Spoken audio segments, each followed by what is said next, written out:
Happy Monday, everybody. Got an exciting must-watch episode here for you. First round solved. I'll tell you exactly who to draft and who to avoid in round one of fantasy football. I'm going to be pulling up the board, going through the first round, 1 to 12. Who to draft if you're drafting first, who to draft if you're drafting 12th overall, or if you're in the mid-pack, who are you avoiding, who are you drafting? First round cheat code right here. This is a very important episode. Now, how I start every episode is very, very important. I go over the latest news and notes to give you an advantage because there's a ton of golden nuggets in that. So we're going to start with the breaking Brad and the news, and then we're going to dive into and solve that first round. I'm going to do a deep dive. I'm going to talk about guys that I feel are regressing, guys that I think are stepping up, all in the first round because you want to get off to a good start. The last thing you want to do is have your first overall pick bust. You don't want that. So you're going to know all the red flags pertaining to all the players, the guys that have minimal risk and so on and so forth. You're going to be totally prepared for your first round. So you'll be like, yeah, I'm drafting first. I know exactly what I'm doing. So I'm excited to dive in, guys. If you're new to the channel, it's very important to hit that subscribe button. A lot of people coming on, they're new subscribers. They're like, man, I really like the way that you're thinking. I love the way your thought process is. You're very risky, but it makes a lot of sense to me. So if you guys are sick and tired of being lied to with the copy and paste BS, hit the subscribe button. Welcome to the Lion Mentality community, and hit the thumbs up. Smash thumbs up if you guys are here regularly. Really just want to get that algorithm going because, again, I'm just here to do this as an independent. I don't have a network, so it's very important. Every thumbs up helps. Every 16-round purchase helps.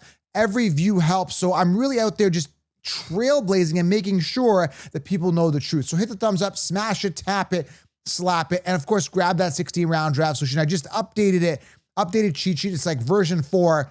I'm gonna be updating it until the season starts. So you're gonna have all the sleepers, breakouts, optimal players drafted each round, players to avoid, late round steals, strength of schedule. I've added to that. Everything you guys need in the 16-round draft solution, I've linked it below. It'll put you literally light years ahead of everybody else in your league. You're gonna be like, I'm drafting this guy later. Like last year, Lad McConkey, Brian Thomas, they're wide receivers I told everybody to draft, right? Everyone is wasting the early round picks on wide receivers. They were busting. Debo Samuel, Ayuk, round 3. We were getting them, the right guys later. So if you want the optimal roster, 16 rounds, use code WIN to save. I've linked it below. All right.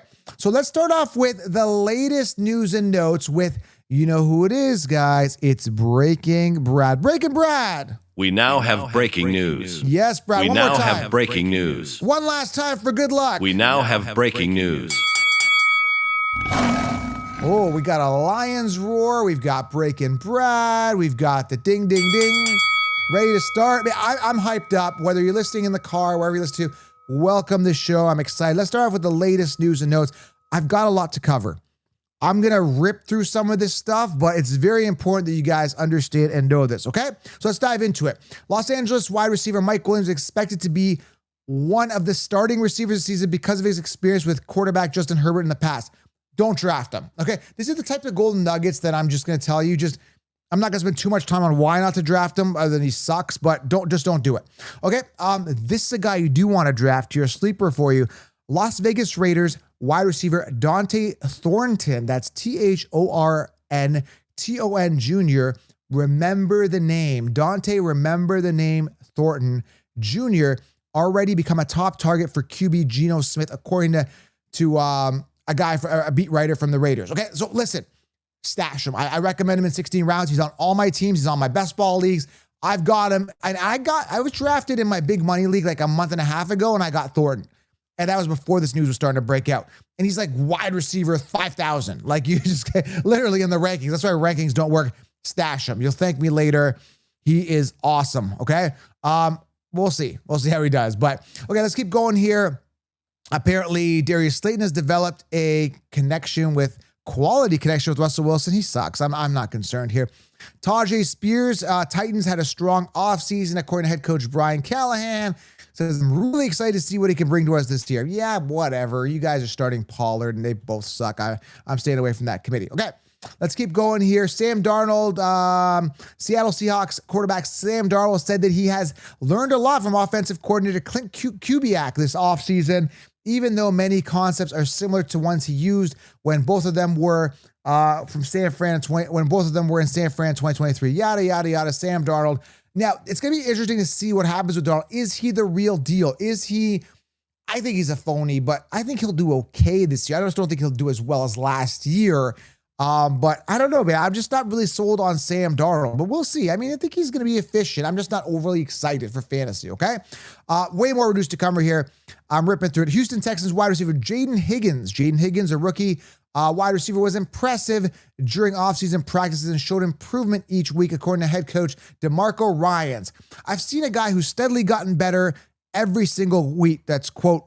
We've seen him make even more plays. Seeing him today, this is the most plays he's made in our last week of the camp. To see our rookie who's come in and showing right now, it's been an impact player. It means a lot. Okay, so basically they're touting their rookie guy, and he could be a great value. And again, another steal at wide receiver who could get a ton of volume, especially if Nico Collins gets hurt, which we've kind of seen in the past. Okay, this isn't a guy I got a lot of stock in. It could be a trap player, but I'm in on him. Tyler Warren has been impressive, quickly picking up things during the offseason, according to head coach Shane Steichen. Okay, great, awesome. Travis Kelce recently said that he was never seriously close to retirement during the offseason, did not rule out playing beyond 2025. I don't really think I've thought about it much, Kelce said following minicamp Wednesday, June 18th. I love coming into work every single day. It wasn't a very tough one for me. I know I'm getting older, but at the same time, I still feel like I've got a lot that I can prove in this league. With that being said, it really wasn't that hard of a decision for me. So it looks like he's going to play in 26, yada, yada. That being said, again, fantasy spin on this, you got to be careful drafting Rashee Rice coming off rounds 2 to 3, and then Xavier Worthy not too far off with Kelce being the number one target, which is crazy, okay? Just be aware of that, all right? New York Giants Russell Wilson is still expected to be the team's week 1 starter, but Jackson Dart has shown a great deal of improvement. I'm hearing a lot of buzz that it wouldn't be out of the realm of possibility that Jackson Dart is the starter there in New York to start the season, okay? Garrett Wilson, moving on to the other another New York team, the New York Jets wide receiver Garrett Wilson has started contract extension talk with the Jets. Okay, good. Ladd McConkey, the guy I'm telling you to avoid in round 2, appears to have added some weight this offseason, but still showed a terrific chemistry with Justin Herbert. Yeah, makes sense. Okay, let's keep going here. RJ Harvey is doing well in the receiving core. Guys, if you don't know RJ, I got a lot of stock in him. Running back for the Broncos. According to head coach Sean Payton, he told reporters that, again, he's doing, quote, really well. Doing well in the receiving role, okay?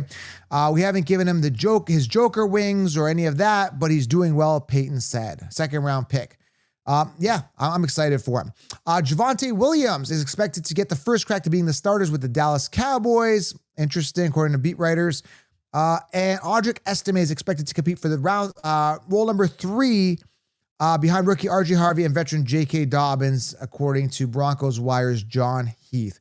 Oh, and finally, Travis Hunter signed a 4-year, $46 million fully guaranteed contract. The deal includes $30.57 million signing and bonus, a 5th-year team option. Travis Hunter, who is guy I think is going to get his share of attempts, passing attempts, and it's going to be driven away from the first-round pick Brian Thomas, who I'm fading as well. We're going to talk about that right now. Okay, so let's get right to it. Thank you, Breaking Brad. Is there anything you'd like to say to our listeners here on this Monday? Because a lot of people are driving to work, or a lot of people are just, doing their thing, listening to me in the shower or in the toilet, and they want to hear your voice, Brian. I just want some words of encouragement because it's Monday. Some people, they want to get started on the right foot. I just want to know if there's any words of encouragement that you, Brad, can share with the listeners to get them, off to the right start for the week. All right. What do you have to say to them? We now have breaking news. Well, I tried, guys. He's a man of few words. There we go. Thank you, Breaking Brad, for the encouraging words. We now have breaking news. All right, we get it. All right, so let's go to it. First round. What do we do? All right, now, if you guys want all the rounds, make sure you guys do grab the 16-round draft. So I'm going to put the banner here. And also join the Frontlines, the Fantasy Frontlines Patreon group. Tons of inside information, tons of videos I'm going to be adding to it. Direct access, starts and sits, waiver wires, all on the Fantasy Frontlines. Patreon.com/FF Counselor. And also, again, grab the 16 rounds draft solution below. You will be light years ahead of the sheep. All right, what are we doing in the first round? Assuming we start with the first overall pick? Well, what I'm going to do here is I'm actually going to make my first overall pick, and I'm going to let the simulation load the rest of the picks here. We want to focus primarily on the first round. Do not look at the second round, although some of the players in the second round are a spillover from the first round that are going to be coming off in the first round. As you can see here, Genty is a first rounder, which we're going to talk about in a second. And by the way, Brock Bowers, as you can see here, who came off in the second, is typically a first rounder in the league that I play in, which is a tight end premium. He's coming off in the first round. Okay. So let's talk about this. Let's have a deep dive discussion. First overall, who are you taking? Who am I taking? I'm telling you what I'm going to do. Okay. So a couple options for first overall, Jamar Chase, Bijan Robinson, Justin Jefferson, and Saquon Barkley, where is Saquon? This is a very bad simulation. Where is Saquon? Is he still available?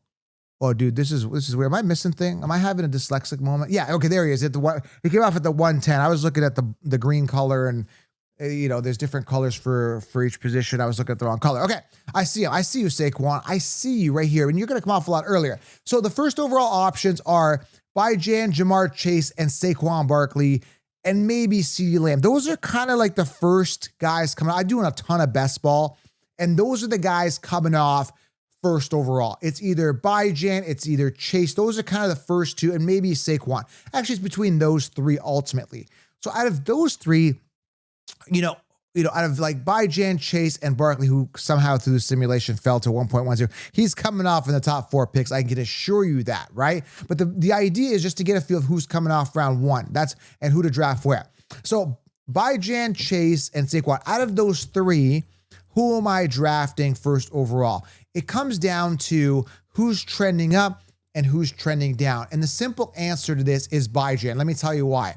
Out of those 3, he's the only one trending up. Speaking of up, Jamar Chase was actually on a plane. I don't know if you saw my Instagram, and the video went viral. A fan wanted an autograph. He denied it, and the fan kind of was being an idiot about it, but so was Jamar Chase. They were both being childish. Like, just be a nice person, Jamar Chase. Somebody's asking for an autograph. He's sitting on the plane beside you. Say, hey, man, yeah, I'm Jamar Chase. What do you want me to sign? Like, just be a cool guy, Anyways, that's a whole other thing. But out of these 3, right, when we're looking at who to draft, I got to go Bijan. Jamar Chase had an amazing pinnacle year last year. I would say regression is due, coming off a mega contract hangover. And then you got Barkley coming off yet a Madden cover. I don't believe in curses, but you got to acknowledge that honestly, man, like a Madden curse is kind of like a trend. It happens. And a big part of that isn't so much the Madden curse, it's the fact that they're coming off, people that make the Madden are coming off these astronomical pinnacle years where decline is essentially necessary. So there isn't necessarily a Madden curse, more or less just a player coming off a pinnacle year. And that is exactly what's happening with Saquon Barkley, coming off this astronomical year, 2,000 yards rushing, 340 plus attempts, like just crushed it, man. And that's just not going to happen this year. And maybe an injury happens, God forbid. Or it's just like what goes up must come down. Is it time for him to come down? I think he's still in a great position. I think he's still going to be solid, but I just think that there's going to be enough of a regression that's going to push him out of this like super high draft capital. Okay. So Bijan is still trending up, barring any injury. There's no reason why this guy shouldn't continue to crush it and only get better as he's completely solidified his wide receiver 1 role. So I would say Bijan first overall, clear cut. Now, if you're kind of in the mid pack here, right? Well, you're saying if Bijan's gone, you're going second. Who do you go with? You could, in theory, get Saquon. This is me, right? And he's going to fall. But Ashton Genty's coming off here at the 1.8, 1.9, as early as 1.7. In best ball I'm seeing, I got him at 1.9 in a big high stakes league. There's also a risk that he's a rookie and on a team that's like, a whole new offense, and they're trying to figure out their identity and this and that. But I think that the Raiders are going to be surprising a lot of people this year. And the fact of the matter is that he is the workhorse guy.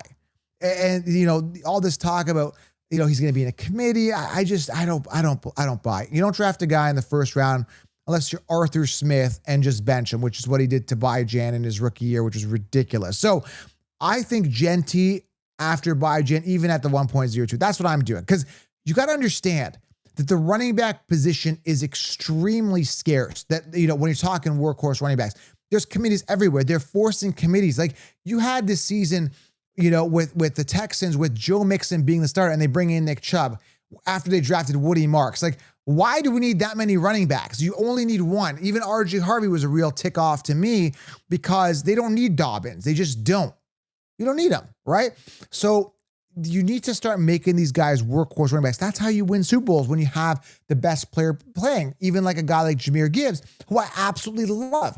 And I will tell you this, Jahmyr Gibbs, if there was no Montgomery, would be breaking every single running back record known to man. He would be absolutely slaughtering running back records. I mean, I wouldn't be surprised. This sounds a little extreme. You'd be like, Joe, you're crazy. Like, you're going to say, Joe, wrap this guy up in a straitjacket. If David Montgomery was not there, I almost guarantee that Jahmyr Gibbs would rush for 3,000 yards. That's how explosive and exciting it is. But how do you rush for 3,000 yards if you've got a guy like Montgomery diving in and taking away 180, 200 attempts plus? It's just not going to happen. Like, he's just taking away that precious volume. We saw the absolute burst and absolute explosion of fantasy points with Jahmyr Gibbs after week 14 with Montgomery being sidelined. That was a beautiful thing to marvel and see. But Montgomery's there, so it's a thorn in my side, okay? Especially drafting a guy in the first round. But if Byjan's gone, if Gentie's gone, you got to look at a guy like Jahmyr Gibbs. Now, just to kind of give you a summary on this first round, I'm definitely going running back. I'm going Byjan, I'm going Gentie. And I've been very fortunate enough in all my leagues to get them. Now, in one league, what happened was Byjan and Gentie were gone. I was drafting at like the 9 or 10 here, and they were gone in this one best ball league. So what do? I like Gentie. I like him. I like Byjan. Gibbs is an option here. He tends to fall here, right? Because Barkley will be gone. Gibbs tends to fall here after the 8 and 9. He is definitely an option. Okay, he is definitely an option. Another thing you could do is you could go Derrick Henry as well. And that's something that I'm kind of torn on.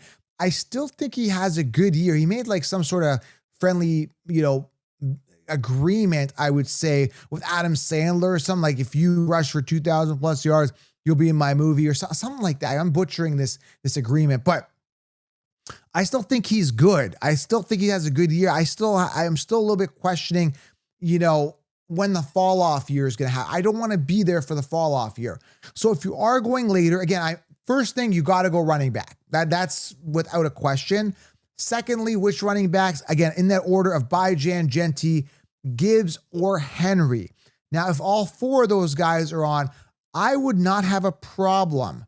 Now, you could say, well, Joe, it's a little early. Will he fall? But going Kyren Williams and Chase Brown stack, right? I mean, here and here. I know it's very early, but I like Kyren better than I like Achane. I like Kyren better than I like Jacobs. I like Kyren better than all these wide receivers. By the way, Rashee Rice coming off as early as round 2, but falls to around mid-round 3. What a waste of a pick. I did a video on this yesterday. Go back and check that out on Hill Bust. Because I just don't think with Kelsey coming back, and if he's healthy and you got Xavier Worthy there, that this guy is going to put up somewhat of a return to be a second round pick ROI, return on investment for him, right? So, and now we're getting into the second round. I don't want to get into that. Okay. Bottom line is this. You just want a solid running back, which is a workhorse. I think Kyren and Chase Brown. Chase Brown doesn't have the ceiling of some of these guys, but you get him in the second round. Just all I'm saying is, like, if you don't end up with these guys, you definitely want to stack and back it up. Like, if you get Henry, you want to immediately get like a Kyren Williams to back it up. If that makes sense. So why am I not drafting Brian Thomas Jr.? Why am I not drafting Amon St. Brown? If I was going to get a wide receiver, who would it be? It would definitely be Malik Neighbors. Definitely the hungriest. Definitely like just a guy that's 170 targets last year with bad quarterback play.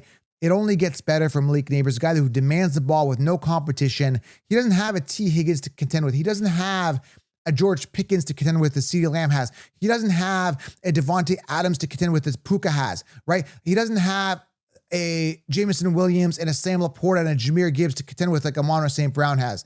Malik Neighbors is Malik Neighbors. And he is, if you look at it from a depth chart perspective, has the best opportunity based on volume. So if I'm going wide receiver, I'm definitely 100% going Malik here.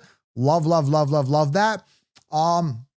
But definitely I'm by Jan if I'm going first. If I'm going mid-pack, I'm looking at Genty. If I'm going near the end, I'm looking at like a Derrick Henry, a Malik Neighbors, or a Jahmyr Gibbs at the end. Does this make sense? So why am I not drafting these guys? Justin Jefferson's great. The talent is there, but do I trust his rookie quarterback? I don't know. Multiple pinnacle years. When's decline happening? Jamar Chase, pinnacle year, decline. CeeDee Lamb, very expensive for a guy whose quarterback can't stay healthy. Like, I don't know. Puka, do we trust him? Do we trust him staying healthy? Amon-Ra St. Brown, right? He's coming off a little bit of an injury, right? Is he going to be 100%, right? Brian Thomas, they've drafted Travis. Do I trust it? Do I trust the fact that Brian Thomas Jr. is going to do well with Travis Hunter there? Like, do I trust that he's going to get the same amount of volume? Do I trust Trevor Lawrence? And that's the funny thing. Like, everybody's got Brian Thomas Jr. Everyone's got Brian Thomas Jr. and Travis Hunter on this pedestal, and the talent is great, but look who's throwing the ball, right? Like, do we trust it that much that we're investing a first-round pick? I loved Brian Thomas Jr. last year when there was no Travis Hunter, and I was getting him in the 10th round. But now we've got to compete with a guy who's also a wide receiver one, respectively, ultra talented and way more explosive than Brian Thomas Jr., right? So it's just a tough situation. Then you got Nico Collins, he's got Higgins, they got a bunch of other receivers, and is CJ Stroud the real deal after that slump? Are we a believer in Stroud?